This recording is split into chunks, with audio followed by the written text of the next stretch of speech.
இதுக்கு ஆகிற செலவை அனைத்தையும் தமிழ்நாடு அரசே இருக்கும். இதுக்காக 10 கோடி ரூபாய் நிதி ஒதுக்கப்படும் என்ற மகிழ்ச்சியான செய்தியை இந்த நிகழ்ச்சியின் வாயிலாக நான் அறிவிக்கிறேன்.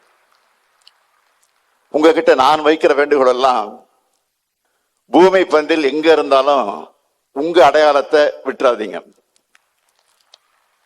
உங்க வேர்களை மறக்காதீங்க, மொழிய மறக்காதீங்க, இந்த மண்ணையும் மக்களையும் மறக்காதீங்க, உங்கள் உறவுகளை மறக்காதீங்க.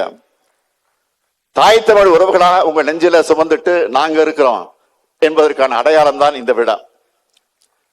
நீங்க எங்க இருந்தாலும் தமிழ்நாட்டில் உங்க சகோதரன் இந்த முத்துவேல் கருணாநிதி ஸ்டாலின் முதலமைச்சராக இருக்கேன் என்ற நம்பிக்கையோடு வாழுங்கள்.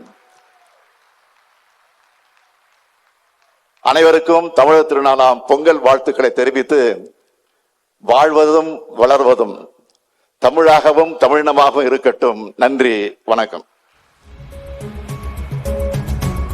அயலக தமிழர் தினத்தை முன்னிட்டு தமிழ்நாடு முதலமைச்சர் மு க ஸ்டாலின் தற்போது பல்வேறு முக்கிய செய்திகளை வெளியிட்டிருக்கிறார். அதில் குறிப்பாக 2 ஆண்டுகள் அயலக தமிழர்களுக்கு கலைப்பயிற்சிகள் அளிக்க 100 ஆசிரியர்கள் அனுப்பப்படுவார்கள். அதற்கு 2 கோடி ரூபாய் 10 கோடி ரூபாய் ஒதுக்கீடு செய்யப்படும் என்று தற்போது தமிழ்நாடு முதலமைச்சர் மு க ஸ்டாலின் அறிவித்திருக்கிறார்.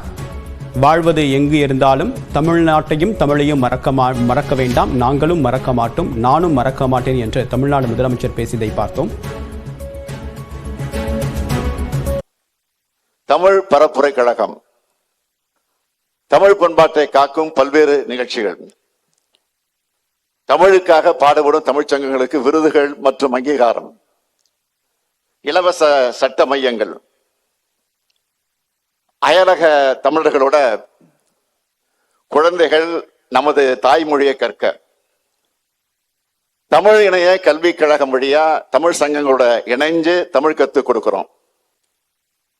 இதுல தன்னார்வலர்களாக செயல்படுகிற ஆசிரியர்களுக்கு சிறப்பு ஊக்கத்தொகை மற்றும் தமிழ்நாடு அரசின் சான்றிதழ் வழங்குகிறோம். புலம்பெயர் தமிழர்களோட இலக்கியத்துக்கு விருது, தங்களுடைய நாட்டில் சமூக நலத்துக்கும் தாயக வளர்ச்சிக்கும் பங்களிக்கிற தமிழர்களுக்கு விருதுகள், போர் மற்றும் இயற்கை பேரிடர் காலங்களில் தாயகத்துக்கு அழைத்து வர சிறப்பு விமானங்களுக்கு உதவி, அயலகங்கள்ல இருந்து தமிழ்நாட்டில் தொழில் தொடங்க நினைக்கிறவங்களுக்கு உதவி செய்கிறோம். இது மூலமா வேலை வாய்ப்புகளும் அதிகரிக்கும். இப்போ கூட நான் முதல்வன் திட்டத்தின் மூலம் பயிற்சி பெற்று வரும் மாணவர்களுடைய ஆளுமை திறனை எடுத்துக்காட்டுகிற வகையில சிறப்பு அமர்வுகள் ஏற்படுத்தப்பட்டிருக்கு. அடுத்து உலக மக்களோட வாழ்வியல் முன்னேற்றத்திற்காகவும் சமூக முன்னேற்றத்திற்காகவும் கல்வி, அறிவியல், தொழில்நுட்பம், வணிகம் ஆகிய துறைகள்ல சாதனை படைக்கிற நம் தமிழர்களை தேர்ந்தெடுத்து உலகம் யாவும் ஒன்றேன்னு முழங்கின தமிழன் கணியன் பூங்குன்றனார் பேர்ல விருது. இப்போ இந்த மேடையில 6 முக்கிய துறைகள்ல முத்திரை பதிச்ச சாதனை தமிழர்களுக்கு நான் விருதுகளை வழங்கி இருக்கிறேன். அதுக்கு மணிமுகடமா அயலக தமிழர்களை பன்முகத்தன்மையோடு விளங்குகிற ஒரு தமிழரை தேர்ந்தெடுத்து தமிழ் மாமணி விருதும் பட்டயமும் இங்கே வழங்கி இருக்கிறோம். அயல்நாட்டு தமிழர்கள் மற்ற தமிழ் சங்கங்களுக்கும் தமிழ்நாட்டுக்கும் இடையே உறவு பாலமாக செயலாற்றும். அயலக தமிழ் இளைஞர் ஒருவருக்கு சிறந்த பண்பாட்டு தூதுவர் என்ற விருதையும் இந்த ஆண்டு முதல் வழங்கியுள்ளோம். இந்த விருதுகளை எல்லாம் இந்த ஆண்டு பெற்றிருக்கக்கூடிய அனைவருக்கும் என்னுடைய வாழ்த்துக்களை, பாராட்டுக்களை நான் இங்கே தெரிவித்துக் கொள்ள விரும்புகிறேன். இது போன்ற விருதுகள் மூலம் பண்பாட்டு தூதுவர்களை உருவாக்கி உலகெங்கும் உள்ள தமிழ் சொந்தங்களோட உறவு பாலம் அமைப்போம். இது எல்லாத்தையும் விட என் மனசுக்கு நெருக்கமான ஒரு திட்டம் இருக்கு. அதுதான் பல நூறு ஆண்டுகளுக்கு முன்னாடி புலம்பெயர்ந்த தமிழர்களுடைய வழித்தோன்றல்களை தமிழ்நாட்டுக்கு அழைச்சிட்டு வந்து அவர்களுடைய வேர்கள் பரவி இருக்கக்கூடிய கிராமங்களை அடையாளம் காட்டுகிற வேர்களை தேடி திட்டம். தமிழ் மண்ணில் அவங்களோட சொந்தங்களை கண்டுபிடிச்சு கண்ணீர் மல்க பாசத்தை கொட்டின சிலிர்ப்பூட்டு அனுபவங்கள் உருவாக்கின திட்டம் தான் இது. இன்னும் சொல்லணும்னா என் அரசியல் வாழ்க்கையில இந்த திட்டம் ஒரு மைல்கல். திராவிட இயக்க கோட்பாடுகளுக்கு கிடைச்ச பெரும் வெற்றி இந்த வேர்களை தேடி திட்டம். இந்த திட்டத்தில் இதுவரைக்கும் 2 பயணங்கள் மேற்கொள்ளப்பட்டு 157 இளைஞர்கள் தாய் மண்ணுக்கு வந்திருக்கிறாங்க. அதுல 38 இளைஞர்கள் பயணத்தோட இறுதி நாளான இன்னைக்கு நம்மோட இந்த அரங்கில் இருக்காங்க.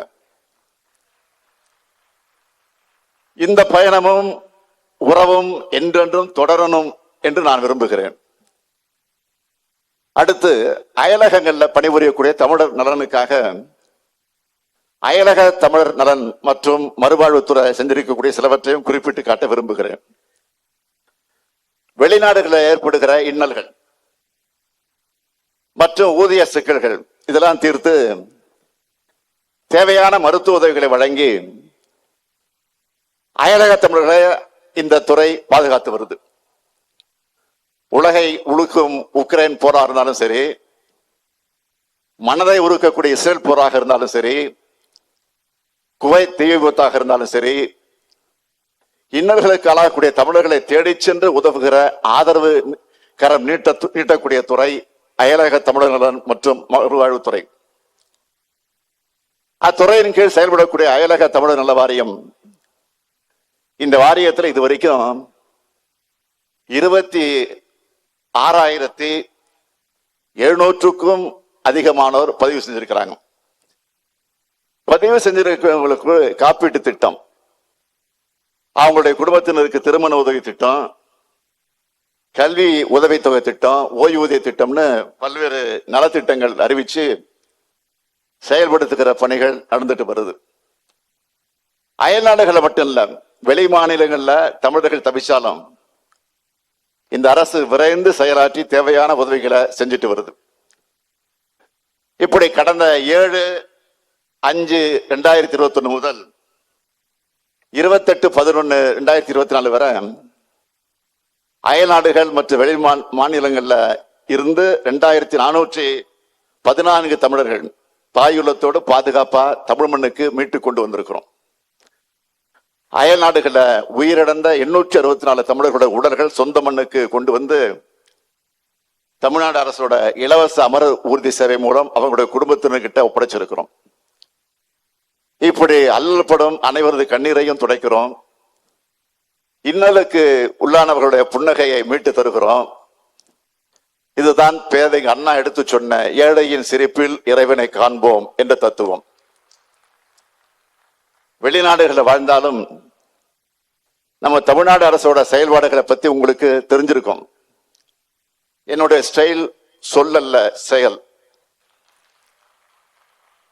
அப்படித்தான் கடந்த 3 ஆண்டுகள்ல இதுவரை இல்லாத அளவுக்கு சாதனைகளை நம்ம திராவிட மாடல் அரசுல செஞ்சிருக்கிறோம். நம்ம தமிழர்களின் வெற்றிக்காக செயலாற்றிட, தொண்டாற்றிட, முன்னேற்றிட உலகம் முழுவதும் இருந்து வந்திருக்கக்கூடிய உங்களுடைய ஆதரவையும் ஒத்துழைப்பையும் வழங்க உங்களில் ஒருவனா, உற்ற சகோதரனா, மூத்த தோழனா கேட்டுக்கிறேன். இந்த இனிய நிகழ்ச்சியில உங்களுக்கான புது திட்டத்தோட அறிவிப்பையும் நான் வெளியிட விரும்புகிறேன். வெளிநாடுகளில் இருந்து நம் தாய்மொழி நாட்டுப்புற கலைகள், தமிழ் பன்னிசைகளை அயலகத்துல வசிக்கிற தமிழ் மக்களின் அடுத்தடுத்த தலைமுறைகளுக்கு நேரடியாக பயிற்றுவிக்கணும் என்று கோரிக்கைகள் வந்த வண்ணம் இருக்கு.